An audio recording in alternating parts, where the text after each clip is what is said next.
এই পৰিৱৰ্তনবিলাক লাহে লাহে আহিছে কিন্তু ৰাতাৰাতি যদি কোনোবা কয় আজিয়ে লাগে সব বস্তুৰে এটা সময় লাগিব 17 বছৰে বিপিএফ চৰকাৰৰ যেটো হোৱা নাই আমিতো 2 বছৰত কৰি দেখালো না আৰু 3 বছৰতো ঝামেলাই খতম হৈ যাব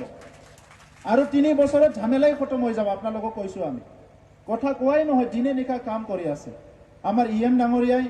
ৰেভিনিউ ইএম ডাঙৰীয়াই ইয়াৰ কাৰণে বহুত মানে নিজে মানে ৰিভিউ কৰি আছে নৰেন বসুমতাৰী ডাঙৰীয়া আছে সেক্ৰেটাৰী বহুত ডেডিকেটেড আমাৰ ধীৰাজ খাউট আছে সব কেটাই মিলি পেলাই বহুত ভালকে কামবিলাক কৰি আছে এটা সেই কাৰণে মই আশা ৰাখিছো যে যিখিনি কমিটমেন্ট আপোনালোকৰ আগত দিছিলো বহুত কথা মই আজি নকওঁ সেই কমিটমেন্টটো আমি পুৰা কৰিবলৈ গৈ আছো আপোনালোকে কোঅপাৰেট কৰক আৰু সাৰ্কেল অফিচাৰ বৰমাক মই অনুৰোধ কৰিছো কি অহা 5 দিন মানৰ ভিতৰত গোটেই সিস্টেমটো ঠিক কৰি 4-5টা মান কাউন্টাৰ লগাই পেলাই এই কামটো কৰিব লাগে আৰু প্ৰত্যেকটো সাৰ্কেল অফিচাৰত আমি একেলগে একেবাৰতে কৰিম তো ভূমিৰ সমস্যা যাতে সমাধান হৈ যায় পুনৰ আপোনালোকক মই ধন্যবাদ জনাইছো আজি আপোনালোকে সবে অংশগ্ৰহণ কৰিছে অলপ কলেজে মোক স্যাৰ এইটো স্কুলত দিয়ক মই 50,000 দিম এইটো স্কুলত দিয়ক মই 30,000 দিম ইয়াৰ ইণ্ডিয়াত প্লেচমেণ্ট দিছো এতিয়া আকৌ যেটো আছিল 28টা সেন্টাৰত আমি ডিফেন্সৰ সাৰ্ভিসত মানে ৰিক্ৰুটমেন্ট কিন্তু মই স্কুললৈ এইটো স্কুলত যাই অফিচাৰ বিলাকৰো তেনেকৈ হয় তলৰ অফিচাৰে হওক ডিলিং এসিস্টেন্টে হওক তো এতিয়া মানে কি হৈছে এই যে কৰাপশনটো বন্ধ কৰিব নোৱাৰিলে আজি আমাৰ উগ্ৰপন্থী সমস্যা তেওঁ চাগে বহু বছৰ ধৰি চেষ্টা কৰি আছিল উত্তৰাধিকাৰী নাম জাৰি কৰা পাইছে জগন্নাথ বসুমতাৰী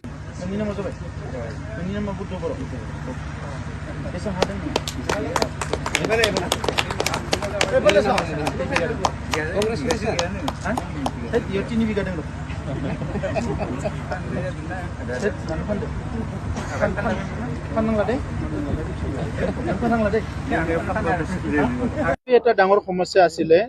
আগৰ গভৰ্ণমেণ্ট বিলাক আগৰ যিবিলাক ৰাজনীতি কৰিছিল তেখেত সকলো ৰাইজক এইবিলাক কথা কৈ পেলাই ভোট লৈ আছিল কিন্তু ৰাইজক ঠগাই আছিল কিন্তু আজি 2 বছৰ হ'বলৈ গৈ আছে আমাৰ অহা 20 তাৰিখত তো এইখিনি সময়ৰ ভিতৰতে আমি বড়োলেণ্ডৰ ডাঙৰ এটা সমস্যা সমাধান কৰিলো যে বহুত সমস্যাৰ ভিতৰত এইটো এটা সমস্যা ইয়াৰ আগত আমি 99ৰ সমস্যা সমাধান কৰিছো যেটো 99 চাকৰিৰ কিমান বছৰ তেখেত সকলে মানে অনাহাৰে ডিউটি কৰিছিল কষ্ট কৰিছিল বহুতে পইচা লৈও তেখেত সকলৰ পৰা ঘুষ লৈও কাম কৰি দিয়া নাছিল 99ৰ শিক্ষকৰ সমস্যা সমাধান হ'ল এতিয়া আমি ভূমিৰ সমস্যা নিজৰ যেটো উত্তৰাধিকাৰী হিচাপে যেটো ভূমিৰ ট্ৰান্সফাৰ হ'ব লাগে ক্লাসিফিকেশন হ'ব লাগে নামজাৰি হ'ব লাগে এইবিলাক কথাত বহুত বছৰৰ পৰা ঘূৰাই আছিল তো এতিয়া আজি আমি বৰমা ৰাজচক্ৰৰ আণ্ডাৰত আৰম্ভ কৰিছো যে ইয়াত কিছুমান কাউন্টাৰ লাগিব এই কাউন্টাৰত আহি পেলাই মানুহবিলাকে 10 দিনৰ ভিতৰত এই সমস্যাবিলাক সমাধান কৰি ল'ব পাৰিব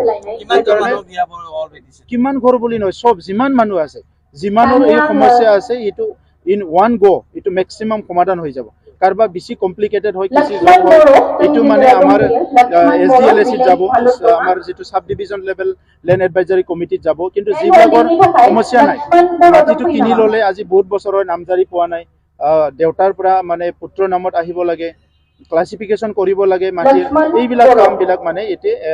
ইন ওয়ান গো এবাৰতে গোটেই সমস্যা সমাধান কৰিবলৈ আমি হাতত লৈছো আৰু ইয়াৰ কেনেকৈ কৰিব পাৰো ইয়াৰ কাৰণে আমি আলোচনা কৰি আছো মানে আগত যেটো আছিল সেই সকলে কিছুমান সিনিয়ৰ মানুহবিলাকক পিছত আনি জুনিয়ৰ সকলক আগত তেনেকা বহুতখিনি গণ্ডগোল মানে আছিল তো 1009 যেটো এসআই পাইছিলো আমি এটো দি দিলো বাকিখিনিকো আমি এক্সামাইন কৰি আছো যদি আৰু এসআই পাই যাও বহুতখিনি ভেকেন্ট পোষ্ট আছে তেখেত সকলকো আমি এংগেজ কৰিবলৈ চেষ্টা কৰি আছো হেহতিয়াবে হাগ্ৰামা মহিলাৰে আপোনাৰ নেতৃত্বত দুৰ্নীতি হোৱা বুলি কৈছে যিখিনি কাম হ'ব লাগিছিল মই তেখেতক প্ৰত্যাহ্বান জনাইছো আহি কাউন্সিলত আহি বহি হিচাপ দিয়ক আমাক আমি চাবলৈ মানে ৰাজি আছো কিন্তু তেখেতৰ হিচাপ দি আছো আমি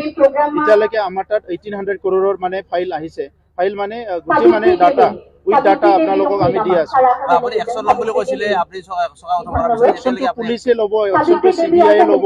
একশনটো এনআই ল'ব একশনটো ইডিএ ল'ব আমিতো ফৰৱাৰ্ড কৰিব পাৰো আৰু ইতিমধ্যে আমি ফৰৱাৰ্ড কৰিছো হেতু কাৰণে হাগ্ৰামা মহিলাৰ বাহিৰত আছে নেকি দিল্লীত বহি আছে নেকি এটা আপোনালোকে ভালকে জানিব মই হাগ্ৰামা মহিলাৰ ডাঙৰীয়া কোনো সূত্ৰ পোৱা নাই ক'ত আছে কাৰণ 2 বছৰ তেখেতে কাউন্সিলতে অহা নাই এজন MLA যদি 2 বছৰ এছেম্বলিত নাযায়, এজন MP যদি 2 বছৰ পাৰ্লিয়ামেণ্টত নাযায়, এইটো কি বুলি ক'ম? এতিয়া আমি পাৰ্লিয়ামেণ্ট এছেম্বলিৰ তৰফৰ পৰাইতো আমি তেখেতক নিৰুদ্দেশ বুলি নটিচে দিব লাগে। 2 বছৰ যিহেতু আমাৰ এছেম্বলিতে অহা নাই, তো আমিতো এছেম্বলিৰ তৰফৰ পৰা চালে আমিতো তেখেতক মানে বিচাৰিবৰ কাৰণে নটিচে দিব লাগে। তাতে বিচাৰিব এতিয়া নিবিচাৰো, তেখেতৰ জীৱনটো তেখেতৰ হয়।